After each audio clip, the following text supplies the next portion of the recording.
Monday, July 17th. I mean, we're already halfway through the month of July. The summer's going by quickly. And what a weekend. If you love San Francisco, what a weekend this city just had. I mean, first of all, it was absolutely gorgeous outside. We had blue skies. The last three Dead and Company shows were at the park. Great set lists. I mean, kind of three shows in a row pulled off without flaws. It was fantastic. The Giants, meanwhile, were on the other side of the country, sweeping the Pittsburgh Pirates. Curry was up in Tahoe, winning golf tournaments and hitting holes in one, for goodness sakes. What a charmed life that guy lives. While Trace Jackson Davis was showing you, hey, everybody, I can play down in Las Vegas. Certainly played better than maybe the entirety of the Warriors Summer League actually played. They finished winless in Summer League play, but Trace Jackson Davis was very good. And look, I'm having water balloon fights with my kids in the backyard. It was a good weekend. I hope it was a great weekend for you. Welcome on back to the Damon Brew Show and to the Plus. It's wonderful to have you along once again. The Giants, let's start right there, shall we? Because the Giants took 3 in Pittsburgh, and with the sweep of the Pirates, the Giants began their second half and their longest road trip of the entire year on a very, very good note. Broomhilda, somewhere this afternoon, is still in Pittsburgh, eating pierogi, really enjoying herself. She's the kind of gal who fits in perfectly in Pittsburgh, so good to see Broomhilda have such a wonderful landing spot. Maybe she's going to get an Iron City beer. Maybe she's going to Permani Brothers. You know, it's good time to be Broomhilda. And look, the only thing I can tell you about the Giants, and I've seen a little of the pre-show chat, a couple people saying I haven't paid much attention to the Giants so far this year. Well, it's time to lean in because this is, for all intents and purposes, going to be a playoff team. They're going to the playoffs if they keep up the pace that they're on right now. And by the way, their pace since May 1st, they're 41-25. That's the second best record in baseball, behind only the Atlanta Braves, who have been cooking with fish grease all season long. So the Giants got a little something going, and they've kept it going as we step into the second half. They're now 1.5 games out of first place behind the Dodgers. They have won 5 in a row when you see what they did against Colorado before the All-Star break started. So it's a good time for the San Francisco Giants right now to really be considering themselves buyers here at the deadline. And oh my gosh, I even heard Eric Karros on MLB Network use the name Ohtani when talking about a possible solution at the trade deadline for the San Francisco Giants. We will get to all of that, but again, it is great to have you here. Welcome to another week of the Plus. It's actually going to be, well, I shouldn't even bill it as a short week, but on Friday, Jillian and I are leaving early. We're going down to Pismo. We'll be there at the beginning of next week too. So some of the shows might be a little scattershot. We might do some live stuff from out on the road or on vacation, but we're basically plusing it up here Monday through Thursday, and then a little much needed break for Mrs. and Mr. Plus and the kids. We're going to take the water balloon fight down to Pismo for a little while. So lots going on. It is really good that you're here once again. I want to say thank you to my sponsors, as always. Without them, none of this would be, I'd say none of it would be possible, but that might not be true. None of it would be profitable. How about that? And I don't even know if we're still officially in that category, but we're on our way thanks to my guy, this guy right here, Ike's. Have you had an Ike sandwich yet this week? Probably not, because it's only Monday and the week just started. Well, make sure you work an Ike sandwich into your weekly schedule. You should be eating one a week. There's no doubt about that. In my mind, you should be eating at Ike's once a week. It's one of those, I could eat Chinese food once a week, I could eat pizza once a week, I could do Mexican once a week, and I could do Ike's at least once a week. Anything you could think of, believe me, it's on the board. Go get yourself a sandwich at Ike's. Feeling more like a burger? Have we got a solution for you? It is in the inner Richmond. Go to Uncle Boy's. Get yourself a burger. Try the lumpia. I was told, again, it's not a 3-syllable name. It's lumpia. Get the lumpia. Pork and chicken lumpia is awesome. Their onion rings are awesome. The French fries are awesome. The business is awesome. It is as San Francisco, born and bred as the Grateful Dead themselves. Right in the inner rich, get yourself to Uncle Boy's next time you feel like picking up a burger. And next time you want to pick up a cocktail, make sure it is filled with Blackened Whiskey by Metallica. I absolutely love Blackened Whiskey. I see several plusers are picking up bottles. They're showing them to me. They're enjoying it. Come on, get yourself a bottle of Blackened. You can pick it up at any Bevmo, basically anywhere. And if the place that you buy your liquor isn't carrying Blackened, ask them to pick up a case. Tell them it's going to move off those shelves and you'll be one of the first to buy. So get yourself a delicious bottle of Blackened whiskey. And thanks again to our sponsors here. Summer's moving right along, and I'll tell you, the Giants are moving into a 4-game series starting, I believe, 4:05, so you can have an early or a late lunch or an early dinner with the San Francisco Giants tonight. One of the more intriguing series of the entire summer begins in Cincinnati. Now, the Reds, who have been really one of the best first-half stories around all baseball, have cooled off a bit. I believe, they've lost 4 straight, so they've slipped out of first place. Maybe it's the right time to catch these Cincinnati Reds. They got some really interesting pieces. Ellie De La Cruz is the talk of the National League in terms of rookie explosions. And Patrick Bailey's still right in the middle of his rookie explosion year. So the Giants got a rotation set up where it's Webb starting the series tonight, DeSclafani coming off the IL, Stripling and Cobb are going to go in Cincinnati. And again, the NL Central, I'll just tell you this, as interesting as the Reds are, and as close to first place as they might be, the entirety of the National League Central is made up of false prophets. As a matter of fact, there's just one team in the entire division, the third-place Chicago Cubs, which are very much convincing themselves, who they kidding? They're sellers here at the deadline. They're really not buyers. The only thing that might prevent them from doing that is they're looking at their own division and thinking, this isn't out of the question. Because the Central is one big, gigantic yawn of underachievement. Only the Cubs, only the third-place Cubs have a positive run differential in the entire National League Central. So let's see what the Giants do. It's a 4-game series in Cincinnati. I don't want to hear a word about Skyline Chili or how good it is. It is as overrated a local cuisine as you can find in America. Full stop. That's the way that goes. Let's see. We got the Red Sox coming to Oakland to face the A's. And as usual, there's nothing but pain out there for A's fans. The A's come out of the break, immediately swept by the Twins to drop their record to 25-70. Ugh. 25-70. That is a .263 winning percentage. That is all John Fisher's doing. And the run differential is maybe the most embarrassing statistic that you could apply to any team in Major League Baseball. The A's have a run differential of -253. They've allowed 253 runs to be scored more than they have scored. What? Just it's a disgraceful statistic. It's disgraceful. And not only is it emblematic of bad ownership and everything that we've said about John Fisher, all of it, but it's also emblematic of, hey, collectively for a team that wasn't built to win, like you guys aren't even overachieving beyond gonna be losers. Like you're gonna be galactic, historic losers. It's awful. The A's play unwatchable baseball pretty much across the board. It stinks. What Giants fans, though, I saw a lot of people ask me to comment on it. We're going to have an Ohtani Tuesday for you tomorrow. Eric Karros said that Shohei Ohtani to the Giants could be something to watch at the trade deadline on MLB Network. Okay, sure. Like, go ahead and do that.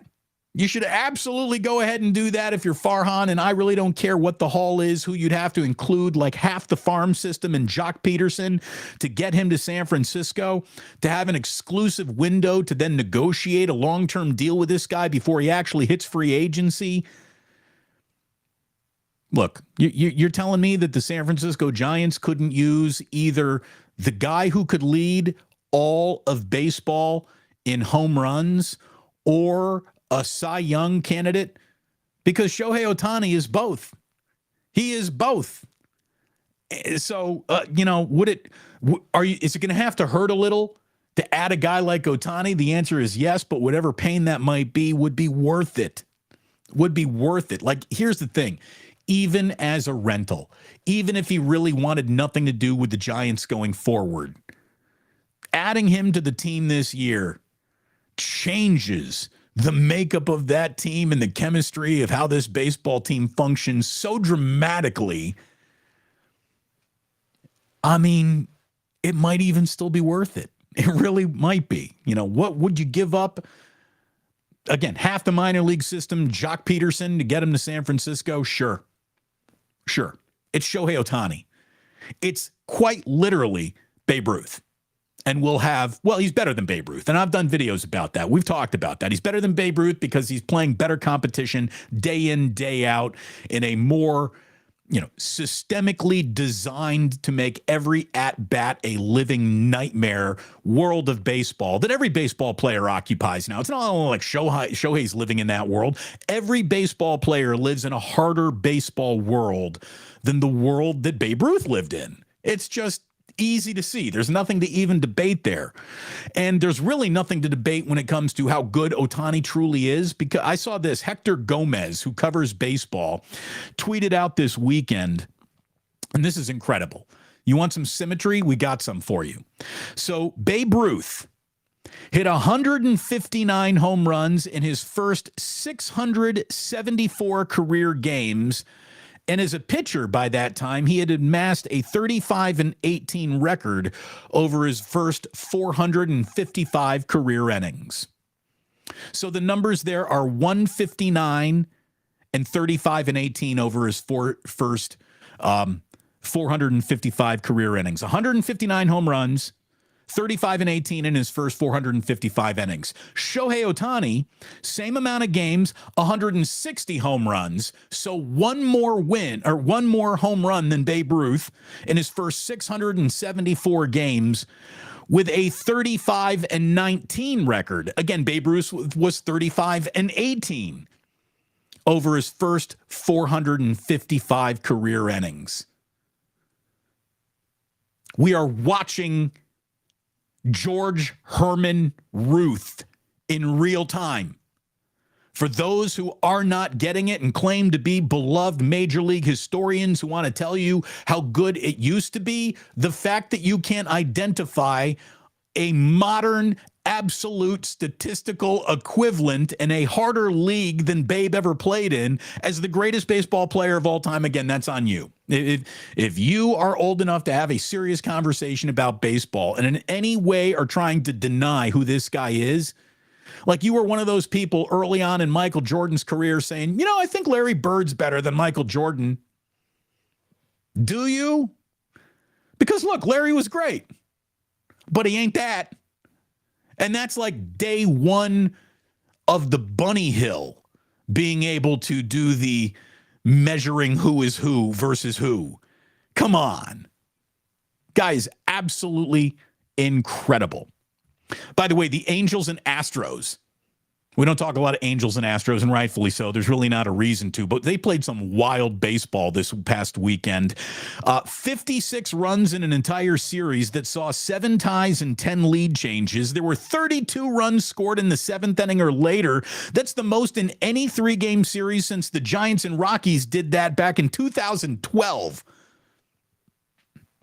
The Astros had a 99% chance to win at one point on Saturday, and they lost that game.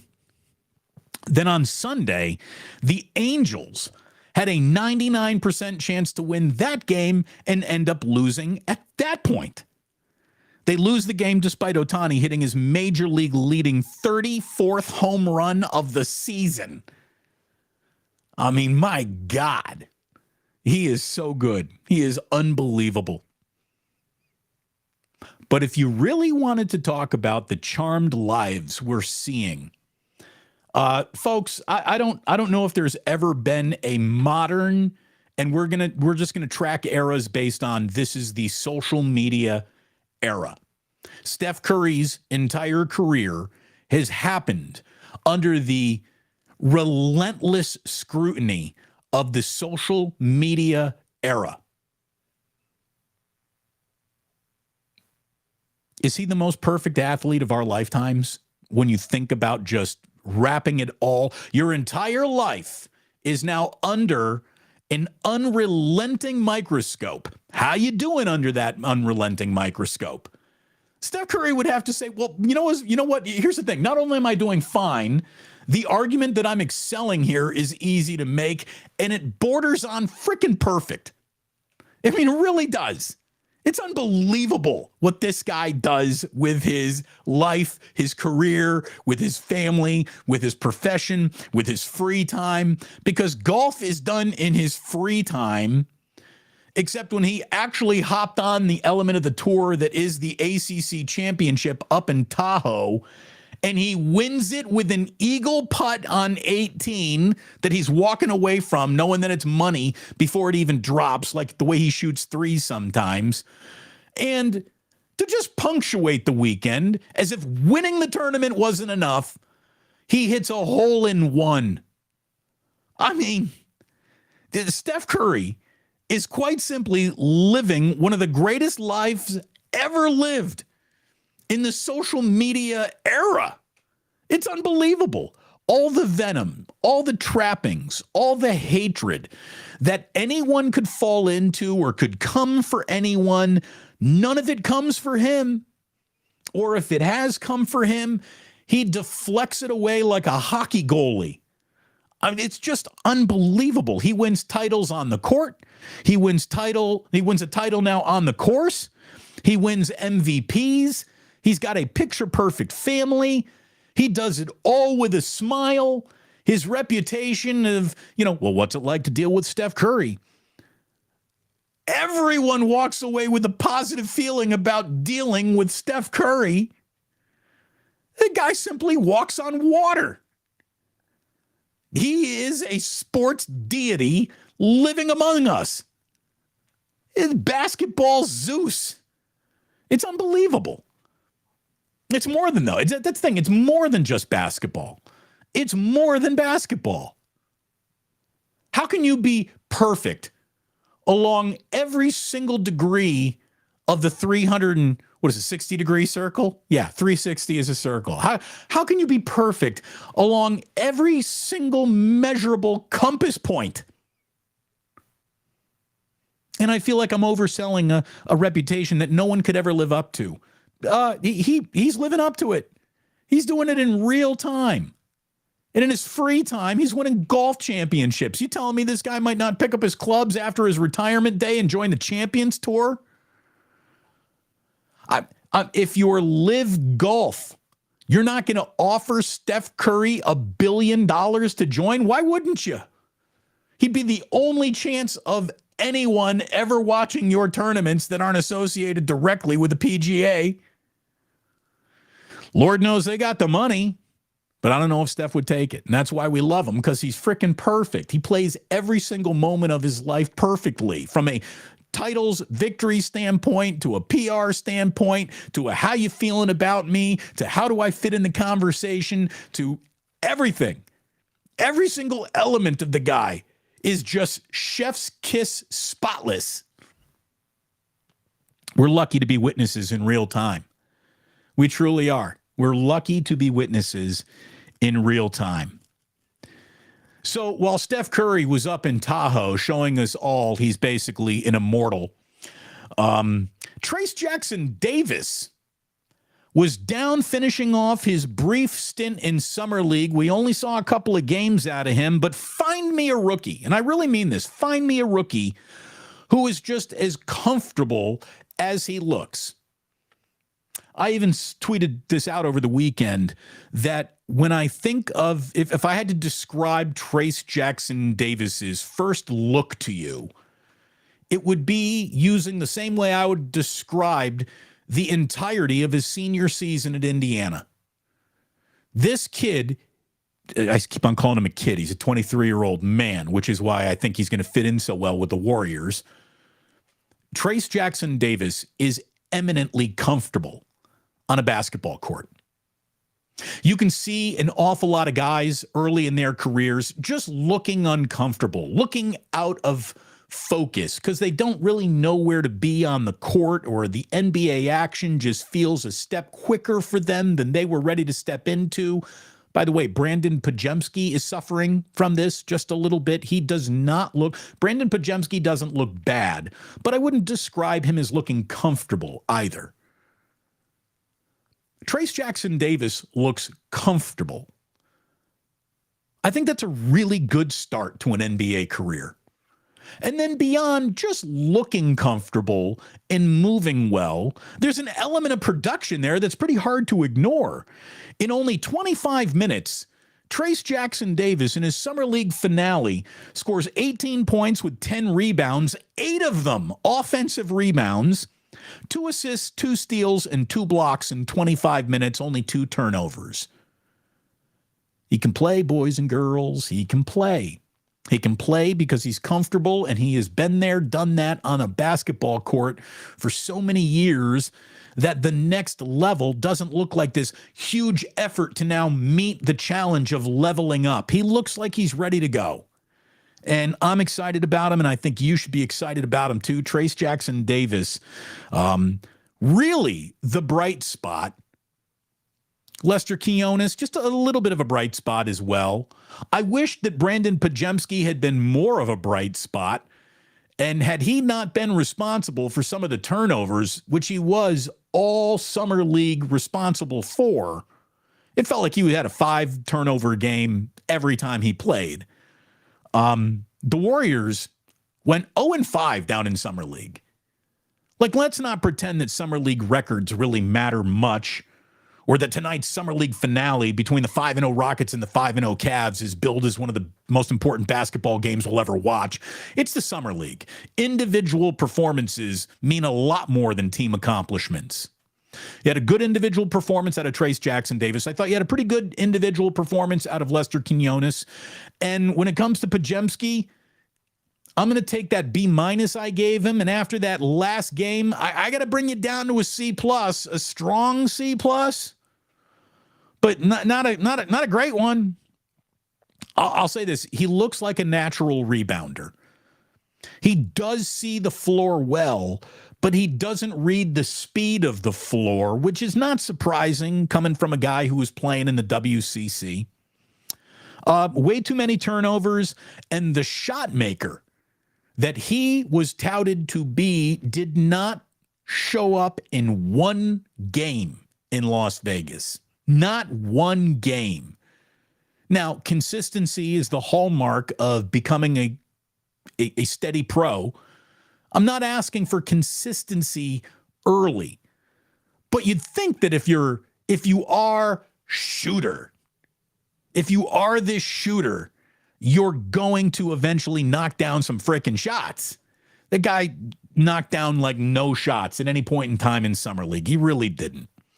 A harbinger of wasted draft pick? No, it's way too early to say anything like that, but you'd have liked to see him play a little bit better.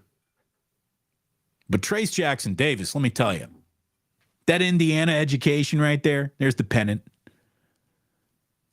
He's got himself a PhD in basketball. He's looking good. He's looking real good. A couple of other stories as Summer League winds down. We have 2 players who I think completely are telling on themselves, and not in a good way.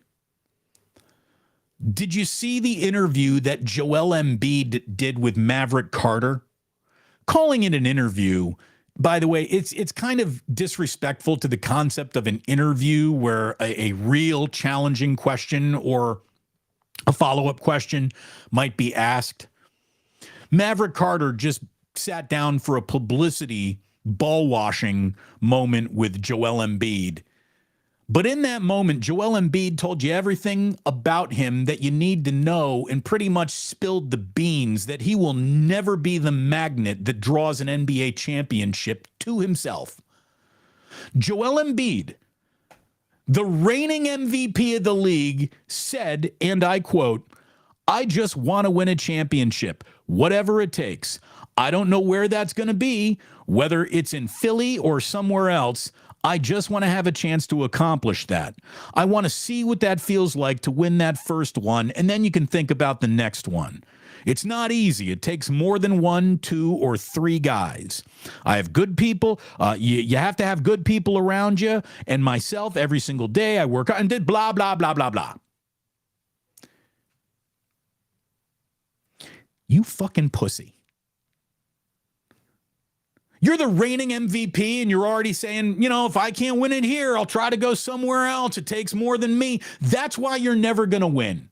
Okay? I mean, just straight up. That is why you are a false prophet, Joel Embiid. Do you ever hear Steph Curry for a minute early on in his career talk about someday I just really want to win a title, and whether that be here or somewhere else, it's got to happen. If it's got to happen, Joel, make it happen. Make it happen where you are, in a city that deploys an awful lot of attention to the Sixers, that has an organization that throws money at problems. And, come on, man. You're the reigning MVP, and you're already picking your nose saying, well, if I can't happen here, it's going to happen somewhere. You bitch. I mean, I'm serious. Like, dude, come on. Are you kidding me? That's pathetic. That's pathetic. The fact that Maverick Carter wouldn't be like, dude, what are you talking about winning a title somewhere else? Aren't you supposed to win a title right the hell where you are, just named MVP? That's some soft-ass shit as far as I'm concerned. I mean, I'm telling you, man, I don't even care about the Sixers or Joel Embiid, but I read that and I just got pissed off. There's no way that guy should have been named MVP over Jokic last year.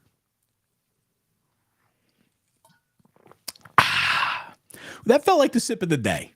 It did. That felt like the sip of the day. You got Zion Williamson, by the way, also telling on himself too. Not just in interviews that he's giving, but how he presents and the choices that he makes. It's back in the, junk drawer of your social media feed, that crazy ex of his, who is completely shown herself to be as publicity stunt seeking, mentally challenged a side piece chick has ever been. She is now saying that he beat her, he beats women, and she didn't want to let the NBA know about this, but she now feels it's her duty and that he owes her money. I mean, she just seems horrid and is maybe on that 1 seed line of scorned side hoes. She is not happy with the way she's been treated, and she will not let her Twitter thumb stop talking about this guy.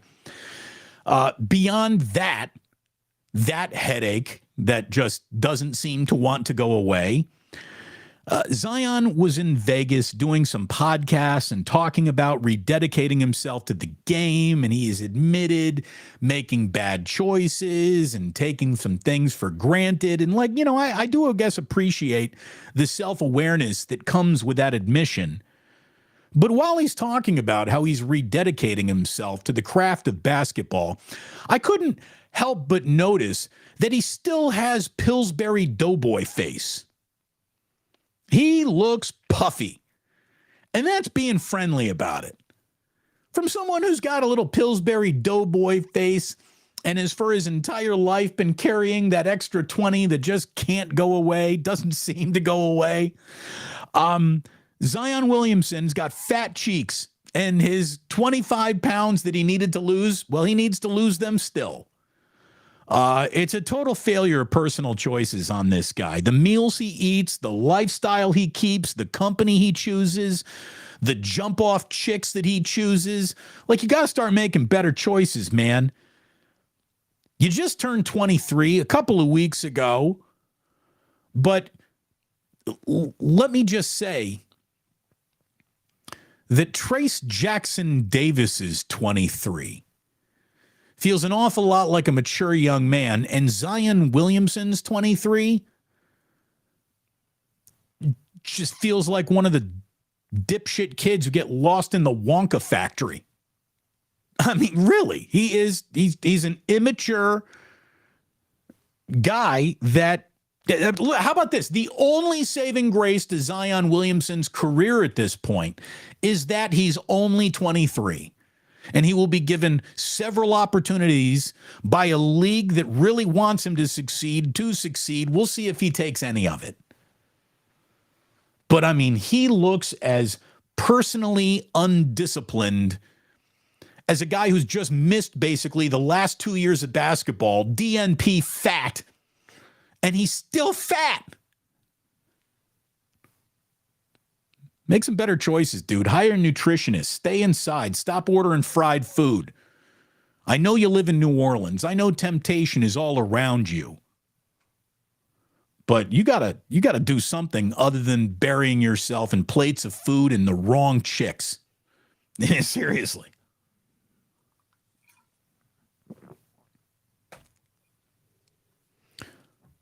Little NFL news. Little NFL news for you. We'll start with a couple big stories, and we'll let you know what's going on just locally with the 49ers. First of all, DeAndre Hopkins is about to be a Tennessee Titans wide receiver. You know, he talked an awful lot about it. It's win time. He wants to play with the right quarterback in the right situation. Well, you know, usually something that has more to do with where you might end up is the pile of money offered to you, and he took the biggest pile of money offered to him, and that means that Ryan Tannehill is about to be his quarterback. It's a 2-year deal worth up to $15 million in year one if he hits all of his benchmarks, and look, even though he's a decade into this league now, he can still play. He had a very good season considering he just missed the first 6 games of the year with PED issues and a suspension. And look, Tennessee might not be sexy. They might not offer this, elite quarterback, but Tannehill's better than he's billed to be. And Tennessee is a well-run franchise. It really is. They're not bad. They're never a clown show. He's got a history with Mike Vrabel and offensive coordinator Tim Kelly that goes back to days of both of them coaching in Houston when DeAndre was enjoying some of the best seasons of his career.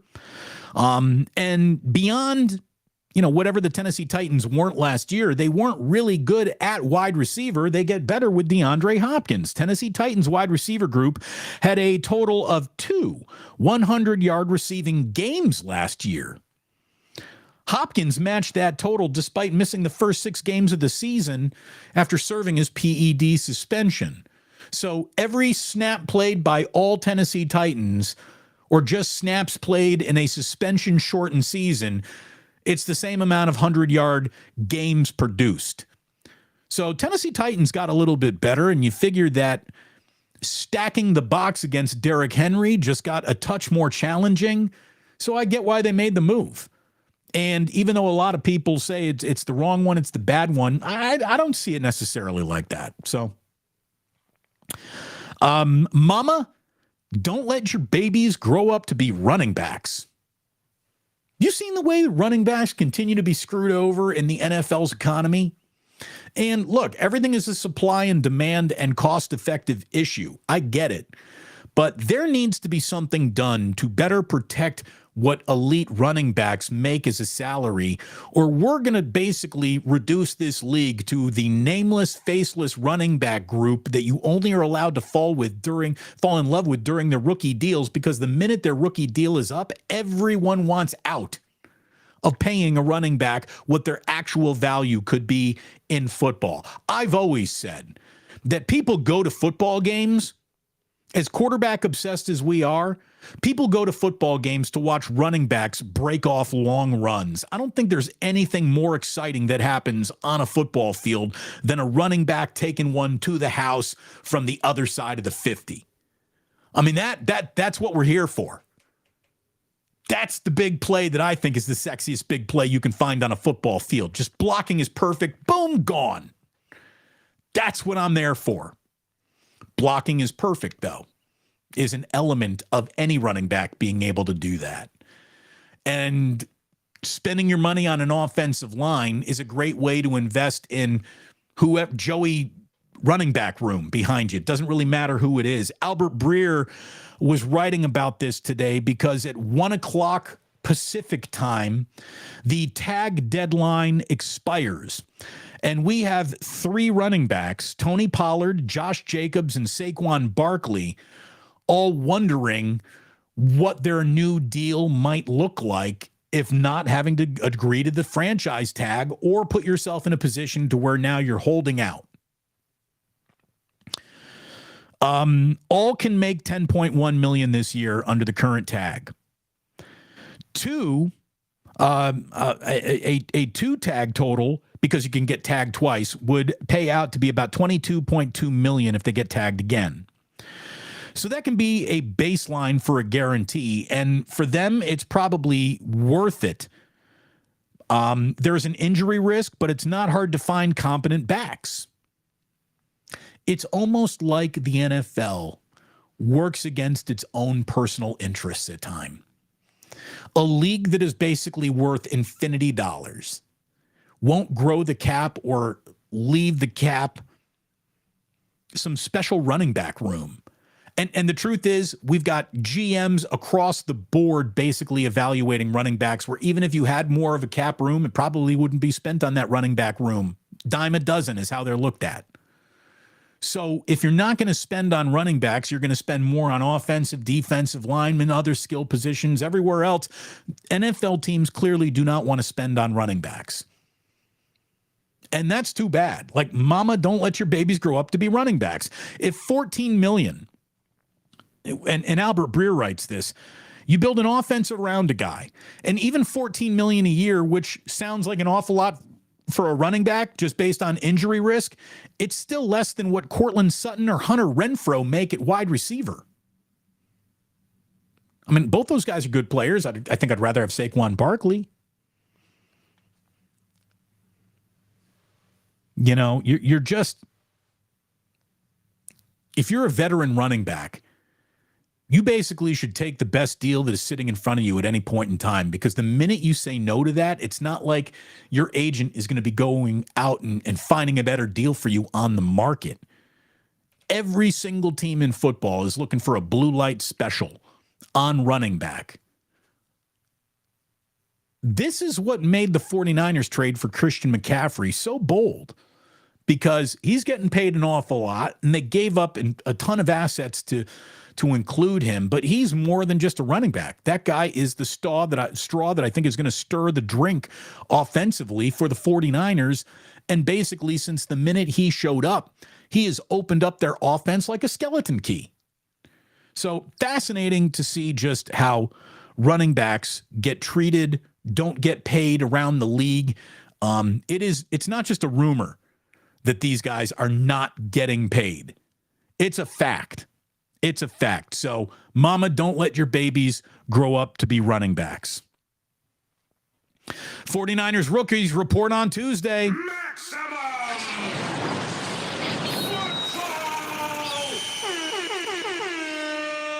So rookies getting ready in Santa Clara. We've got Nick Bosa getting ready to have a deal in his back pocket that's going to pay him about $35 million per season. He's about to become the highest paid player in football. We'll see if that doesn't actually drop before Mrs. Plus and I are on our Pismo Beach vacation. But look, it's just real simple. I mean, I know that there is a hype machine that we'll hop into. We'll hop into the hype machine in August because that's when preseason football starts, and there's a little bit to talk about. But really, the 49ers, I could tell you who almost their entire roster is going to be right now. There really won't be an awful lot of surprises in terms of this guy made the team, this guy didn't make the team, because they're loaded to bear in so many positions that it's real simple. Win the Super Bowl. It's a big ask. It's an awfully big place to start a year, but that is the ask of the 49ers. They got 2 seasons to do it under the current economic model that they're enjoying, where Brock Purdy is paid so little. His salary, do you realize that Brock Purdy's salary is so small, it doesn't even count against the cap for the 49ers? Did you know that? His salary of about 800 grand a year doesn't even count against the salary cap. That's how insignificant drop in a bucket he's getting paid as a starting quarterback, which means you can throw money around the rest of this roster, which the Niners have. And they're enjoying a model right now that is built on you don't pay your quarterback very much. You can spread the cash around everywhere else, and you got a robust team with a quarterback that might not be the best quarterback in football, but Kyle Shanahan says, hey, I don't need that. So go prove it, Kyle. Go get it done. Something to watch, by the way, something to watch. I'm only one episode in, but the quarterback, it's called Quarterback, and it's on Netflix right now. I believe it's the #1 streaming show on Netflix. It's the first offering from Peyton Manning's Omaha production that went to Netflix and not directly to ESPN. That first episode was good. Patrick Mahomes, Marcus Mariota, and Kirk Cousins were the 3 featured quarterbacks in that first episode. And I don't know if this entire series is just going to stay on the 3 of them and track their entire seasons of last year or going to spread it around at some point. But this is good. I'm telling you, the way that Hard Knocks has basically been stock down as a football documentary, QB, quarterback, is stock up. It's good. So I'm going to be watching more and more of that. If you are watching here on YouTube, you're going to watch us turn the lights off, put the disco ball on, and get into Club Plus here in just a moment. If you're listening on the podcast, I thank you very, very much for doing that. I want to leave you with this.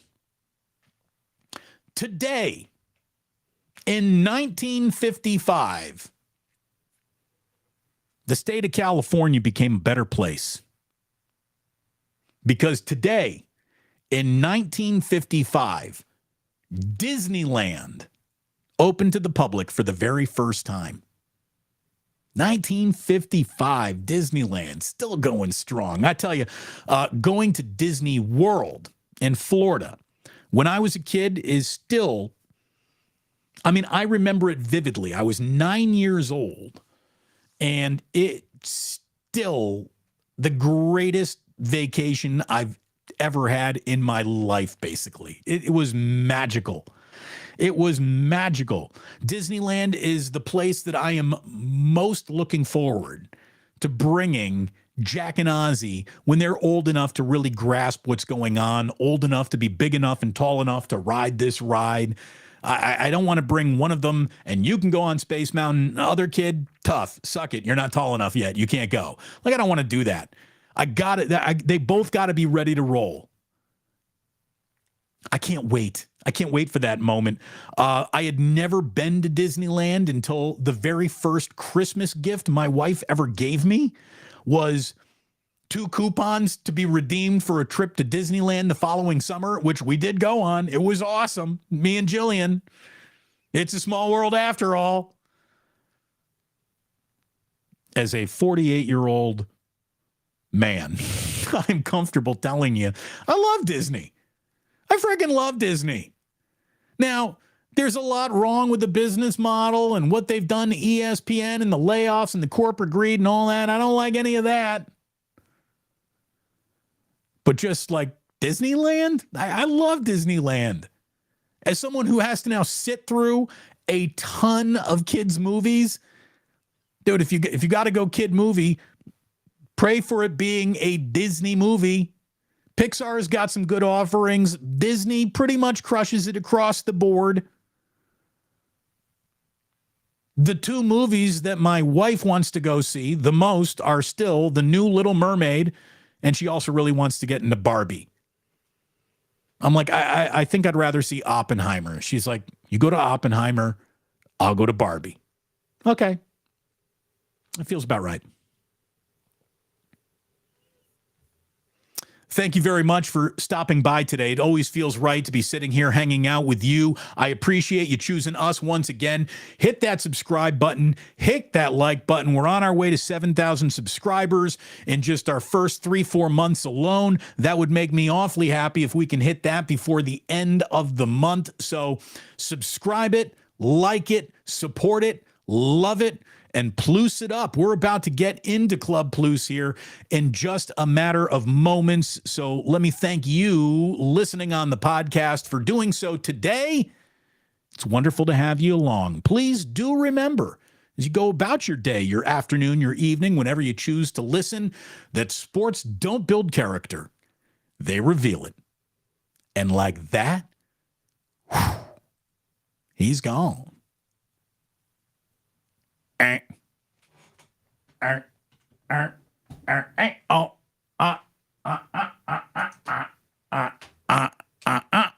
Oh. Ah, ha, ha, ha. Woo! Little black and whiskey for all of you. Welcome, welcome into Club Plus. I want to start with a few messages that I pinned before we even began today. AJ Cruz said, Damon, please save us. True Blue Forever says, save us, Damon. From what? Everyone okay? Everyone okay? I hope I'm here. I'm here. Is it to save you from the doldrums of terrible sports talk radio? I'm always here to save you. I'm always here to pick you up. If you're in actual danger, though, call 911. But I'm here to help. I'm here to help. By the way, Michelle Haberman, she's saying good morning to all. Listening today from Bigfoot country. No Sasquatch sightings as of yet. Okay. Let us know, Michelle. We're interested in any and all Sasquatch or Loch Ness Monster or alien sightings that we can actually get photographic evidence of. I'd love to see it. Really, really, I'd love to see it.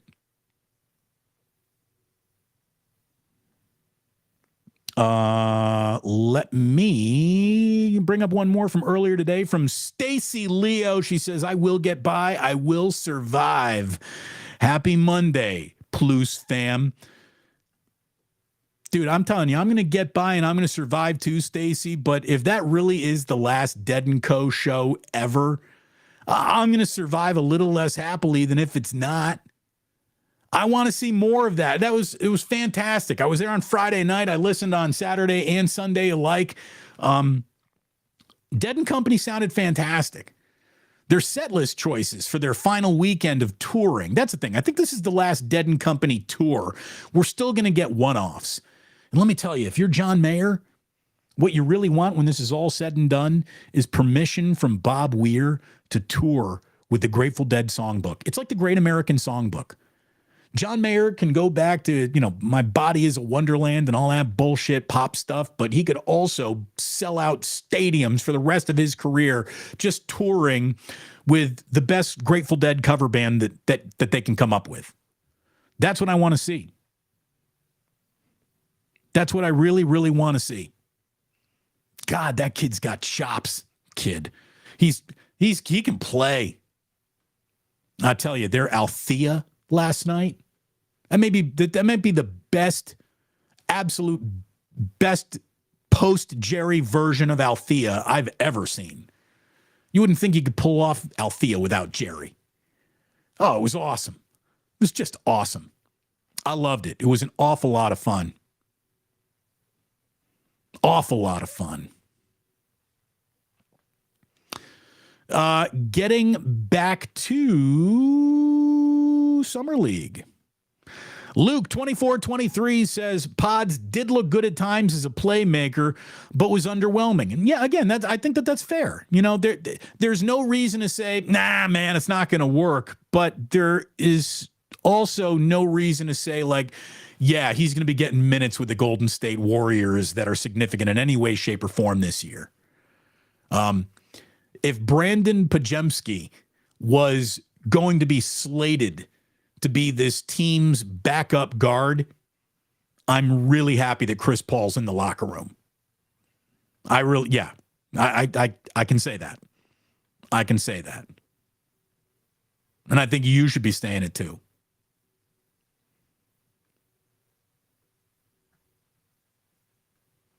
Luke also says, love how everything that Damon has said so far about about Trace Jackson Davis has come to fruition.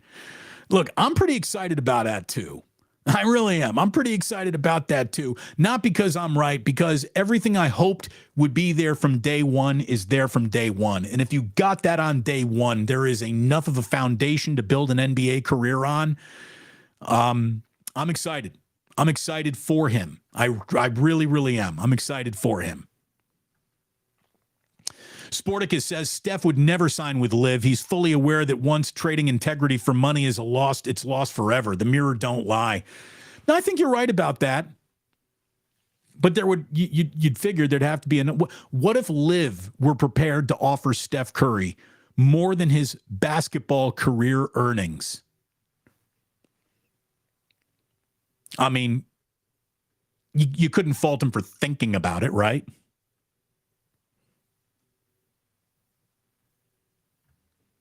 WBS. Our love will not fade away. Bop, bop, bop, bop. No, our love will not fade away. So they opened with Not Fade Away Friday night, and then everyone was talking, what's going to be that last song? What are they going to do? They're going to wrap up with We Bid You Good Night. They're going to wrap up with what? They can save Estimated Profit, which they pulled out second set on Sunday night. Are they going to wrap up with, I don't know, bring out Phil Lesh for one last box of rain? No, they came back around with a Not Fade Away reprise, if you will. So they opened San Francisco with a Not Fade Away. They closed San Francisco on the notes of Not Fade Away. And I hope it hasn't faded away. I did. I listened to more of the Grateful Dead in the last 72 hours than I have probably in the last 7 or 12 months. It felt good. It felt right. And by the way, thanks to everyone who filled the ganja jar, because your boy, let me tell you what I did this weekend. I was in Friday night. Jillian and I were in the press box, got really, really good seats from the Giants to sit in the press box. And I never thought I'd see a Grateful Dead show from the same press box where I saw World Series, perfect games, home run records. So that felt good. What also felt really good was lighting up one of the biggest spliffs I've ever had and just puffing away on it right in that press box. It was great. It was great. We got toasty, baby. I even told this to Jillian too. And maybe this, I'm talking about maturity. This speaks to my maturity or a lack thereof, but I still feel good about it. And maybe this isn't something to be touted or proud of, but I kind of am. One of the things I worried about the most during the pandemic, I don't even know if I should say this, but one of the things I worried about the most during the pandemic was like, are we ever going to be allowed to pass joints around at a concert again? Like, would you ever be comfortable putting something to your lips from a total stranger's lips? The answer is yes. We're back, baby. We're back to passing joints around Grateful Dead concerts. I think the passing joints is going to stick around. I don't know if the Grateful Dead will. And look, technically that's a Grateful Dead cover band with Bob Weir in it. Bill Kreutzmann, we see you too. No, it's Mickey. Excuse me, Mickey Hart, not Bill. But I'm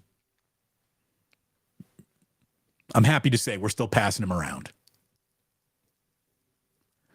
We get back to the stream of consciousness, the chat room.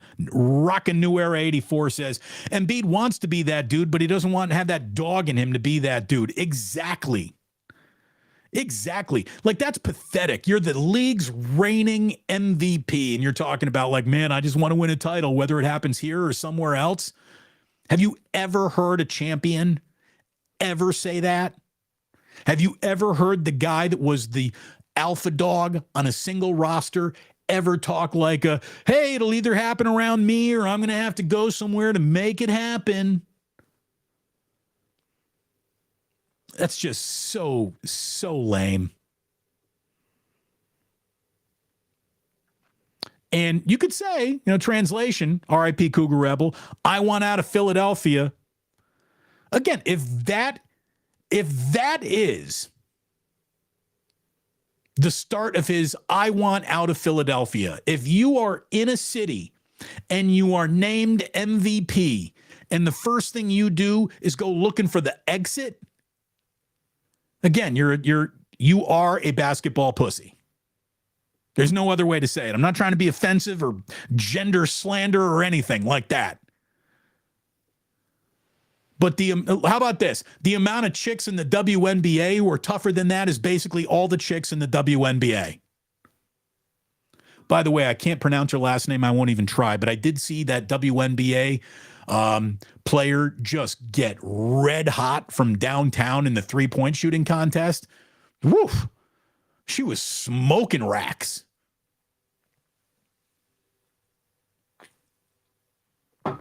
I think her last name is Ayahuasca.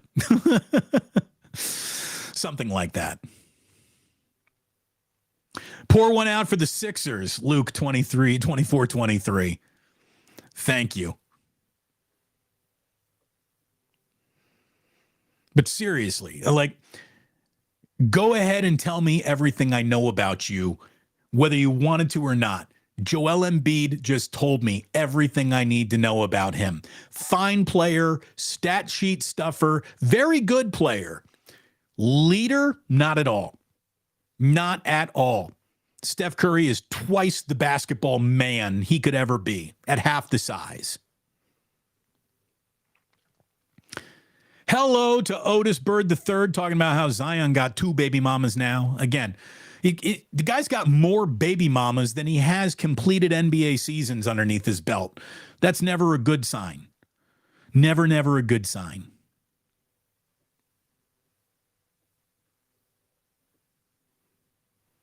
By the way, even the OnlyFans model that he chose, like, dude, that's the worst boob job I've ever seen. That's terrible. AJ Cruz, 75. Zion fast-tracking himself out of the league at this rate. Again, he's got enough of a reputation for another 2 teams to think, I can fix that.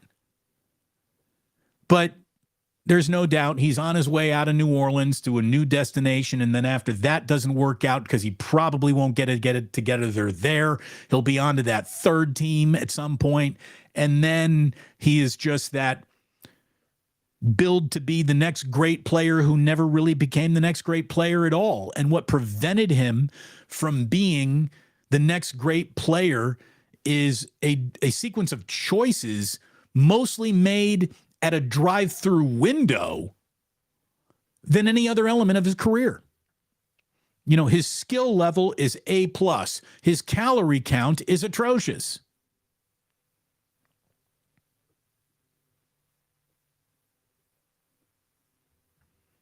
Oh, Irwin, Ja and Zion in that same car, both trying to catch Ben Simmons.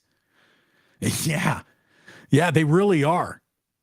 Who wants to be the bigger, might have been, could have been, total disappointment?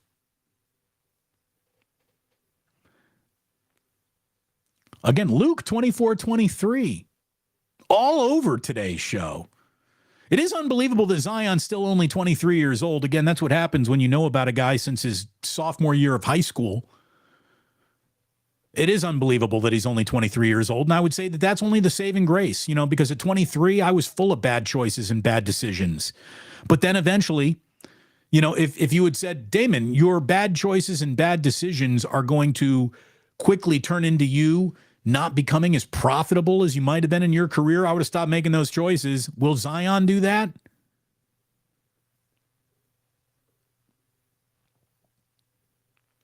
Guy really, he deserves to reevaluate the choices he's making for himself, for his children, which apparently he's planning on having a lot of. Oh, no. We got East Bay Ricardo. Zion has made more shots on porn stars than on the court. Oy, oy, oy! Oh, man. Let's look what else we got coming up here today on the chat room. This is some advice from Sporticus. Zion is the poster child for the anointed young athletes who haven't heard the word no nearly enough or experienced negative consequences for any actions at this point. Parenting, coaches, and I don't know what else you tacked on there at the end, Sporticus, but it didn't make it up. But yeah, look, he's still got time to figure it out. He's still young, and how good would any of us done with the opportunities? Here's the thing. I would like to think if I were attached to the opportunities that have been presented to me, I wouldn't be looking beyond them. I would be embracing them. Zion is not embracing the chances to be great. And you could even go out and prove, I think, beyond the shadow of a doubt, that being great is not the X marks the spot for him. That draft, what is it, Zion and then Ja? That might go down as one of the talent wasted on just buffoonery and knucklehead decisions draft classes we ever see.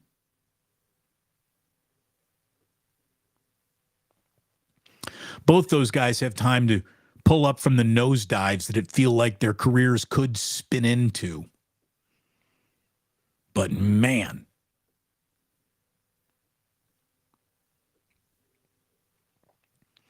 little on the 49ers from Rockin' New Era 84 says, Christian McCaffrey took away the focus from Debo, and now Debo kind of feels less important, less of a focal point in this offense. It is, and the fact that he didn't take advantage of that last year is on him. And he has admitted that he took his eye off the ball and he was out of shape when he came into camp, and he's never going to have a season like he just put on tape last year. So hopefully Debo is maturing at a rate we have not seen in Zion. Now, I'm not going to use phone calls into interviews with Philadelphia radio hosts to measure maturity, but I've had awful interviews with Debo, and I know that Debo just had another really bad interview. But maybe that's who he is. And again, I don't care how you interview if you produce. I don't care how you interview if you produce. Debo gets back to producing like we know he can. He could go up there singing Baby Shark every single interview and it wouldn't matter. Again, he's a wide receiver. He's never going to be the leader, the public spokesman of this team. He's just catch the ball, run with the ball, score touchdowns. That's all you're asking from that guy. That's all you're asking. Talking about Disneyland, baby. Nathaniel Richards said, Damon, I wait till my boys were 6 and 8 last year and they had a blast. That's about when I think the magic age is too. When Jack's got a 2-year head start, so he's only going to be 2 years older than Ozzy. When Jack is about 8 and Ozzy's about 6, maybe because Ozzy's a pretty mature and big kid, maybe we even do it at 5 and 7. But I got to wait, and I can't wait to bring him on down there. And Irwin says that, Space Mountain is closed right now. Well, we don't want to go down there when Space Mountain is closed. That's for sure.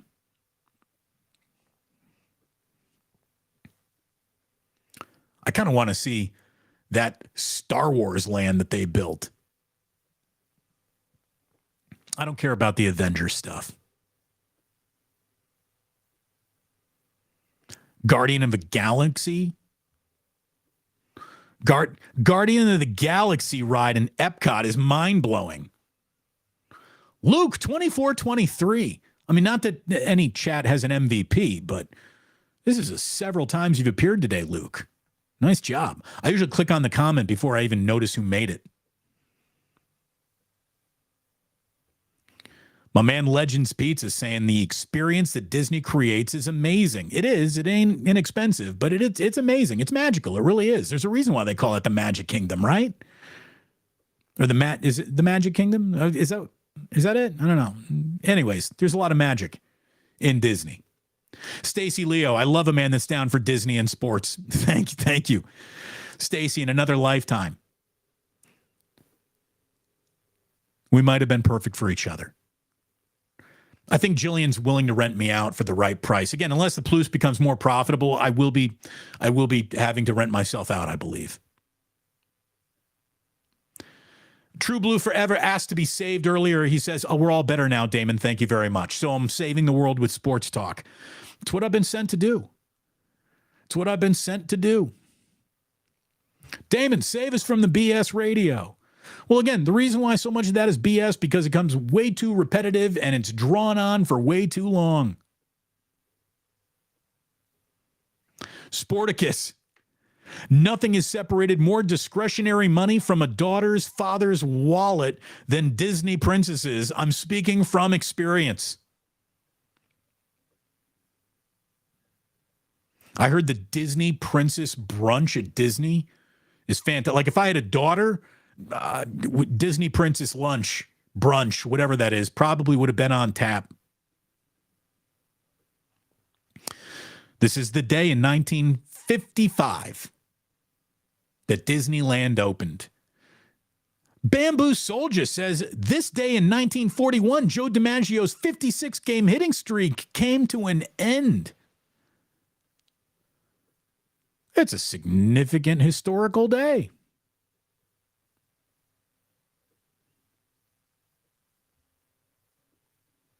The only bad decision Steph Curry's made, crypto, endorsing crypto. Yeah, you're right about that. That's it. Luke, 24-23 again. Luke, as far as I'm concerned, you're an official Pluser now. Look at how many times you're appearing today. Outstanding. Outstanding performance.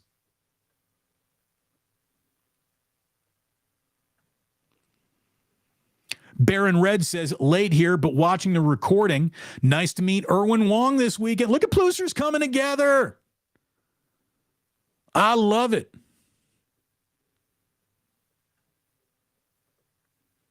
When it comes to weed, somehow we don't get sick passing joints around. At least I haven't. Michael. See, that's the thing. I think that if you've been to enough Grateful Dead shows or Fish shows or shows where you pass joints around, Tom Petty shows back in the day, like you were immune to a lot of things that are just taking out society these days.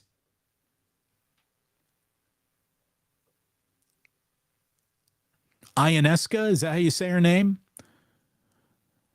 Ionska? I don't know. Chick shot lights out, I'll tell you that. Sabrina, I can say that part of the name. Thank you, Michelle. UNESCO. Okay. UNESCO. Thank you very much, Michelle. Hit that like button. Yeah, dude, I mean, here's the thing.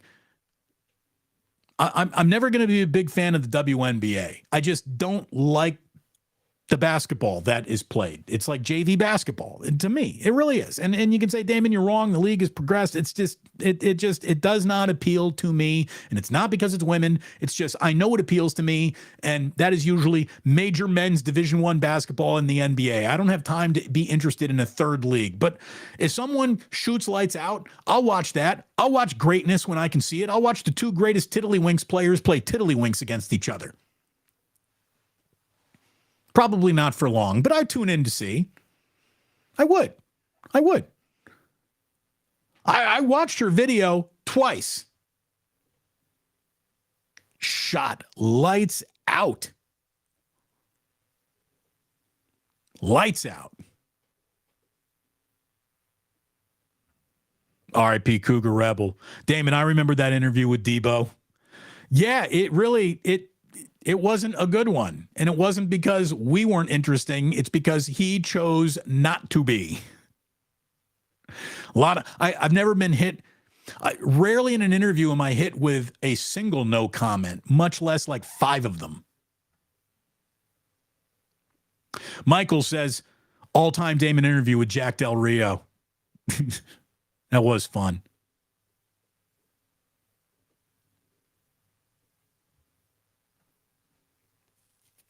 Jillian, there you go. Damon loves Disneyland. It's the first trip we took together. It was adorable to see Disneyland through the eyes of my 40-year-old boyfriend at the time. It really was. I've always said, if you want to see the true magic of Disney, don't bring a child. Bring a 40-year-old thrilled to be a Disneyland guy like me. That'll show you the beauty of it all. Oh, starting Monday, May 1st, Space Mountain is going to be transformed into Star Wars Hyperspace Mountain. Woo!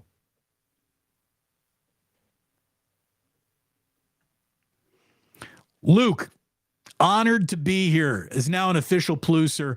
Well, thank you. Thank you very much, Luke. It is good to have you here. He says he's been here since day one. Just the schedule at work doesn't allow you to enjoy or to join the live chat very often. Well, I'm glad you joined it today. You were a valuable member of the day today. Someone says, Rockin' New Era. Damon, I remember when you interviewed Clay. I think Clay was playing a video game and online poker all at the same time. I think it was poker. I don't know what it was, but yeah, I did ask for him. I did say, hey, Clay, do you want to talk to us? Yes or no? And yes, Damon. Kathy saying, one of my greatest interviews was fangirling over Jonas Donskoy. I did love Jonas. The Clay interviews would be better now. He's more comfortable in his own skin now than he was when we were doing those back in the day. But it was really good to be back with you today. Thank you to Blackened for being the official whiskey of the show and certainly the beloved whiskey of Club Plus. Thanks to all of you for being here. It means an awful lot. Your dedication, your loyalty. It's what we're building this all on right now, this little community that we're starting to build. And I can tell you right now, I won't tell you where it is, but I'm going to tell you when it is. I want you to circle August 5th as the first official Plus meetup date. It's going to happen in San Francisco. It's going to happen on August 5th. Details to follow. But in the meantime, our hang today has come to an end, which means I want to thank you so much for tuning in. And you don't have to go home. No, you don't. It's a gorgeous day outside. You should go somewhere and enjoy it if you can get out of work today. It's beautiful out there. And you don't have to go home. But you can't stay here. Thanks so much for tuning in. Appreciate it immensely.